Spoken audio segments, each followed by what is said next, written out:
The Golden State Warriors enter the 2022-23 season where 29 other teams wish they were, as defending champions. The confetti may have been swept up and the champagne may have dried ages ago, but the Dubs still carry the title of champs. They'll hold that label for 10 more months. They'll don rings that cost more than what most of us make in a year.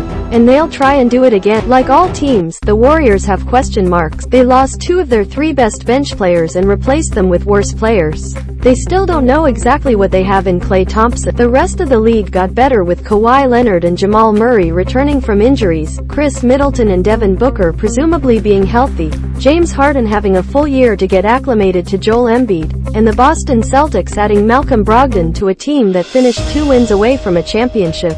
And then there's Steph Curry. Curry isn't the Warriors' biggest question mark. If anything, he's the littlest one. But he is, always has been, and always will be their X factor. Which means that his play this year will be the biggest factor in determining whether the Warriors repeat as champions, lose in the playoffs, or miss the postseason altogether.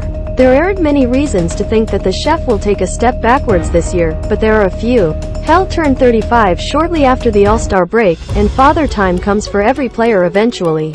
He's come for many great players long before 35, but perhaps most concerning for Curry is the burden he carried during the 2021-22 season. The Warriors' championship run meant he played 22 postseason games, more than a quarter of a season on top of the regular season. His season lasted 2 months past the end of the 82-game schedule, meaning not only does he have the wear and tear of an additional 2 months of games, but he has 2 fewer months of offseason to rest up and recover. That's particularly of note because of the seasons that preceded the title run. In 2020-21, the Warriors played 2 play-in games and 0 postseason games. Curry had a long offseason to prep for last year. In 2019-20, Curry played only 5 games due to injury. He was fairly well rested for the recent championship push. Those concerns are valid but, thankfully, they're nothing compared to the evidence in Curry's favor. He was, by any and every account, one of the 5 best players in the NBA last year. History says he'll be, at the least, close to that again. He improved as the season went on, with nearly unfathomable levels of efficiency in each of the final 2 months of the regular season. Much of that was due to the lessened offensive burden. With Thompson's return, and the emergence of Jordan Poole, Curry was able to carry a lighter load. His usage rate dropped from 34.0% in October, 31.0% in November, and 34.4% in December, to 29.9% in January, 28.3% in February, and 28.1% in March. A full season of Klay, presumably playing a lot better, should give the on-court chemistry to once again be the best version of himself. The knowledge that this team is unquestionably in the race for a title, and has a gigantic target on its back, should provide any motivation needed.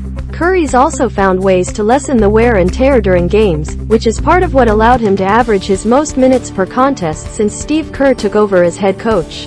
His 16.5 threes attempted per 100 possessions was near his career high, and far ahead of where he stood earlier in his career. He's gotten better at drawing fouls without excess punishment, and while he still functions as probably the greatest off-ball scorer in NBA history, he's increased his efficiency of movement in that department.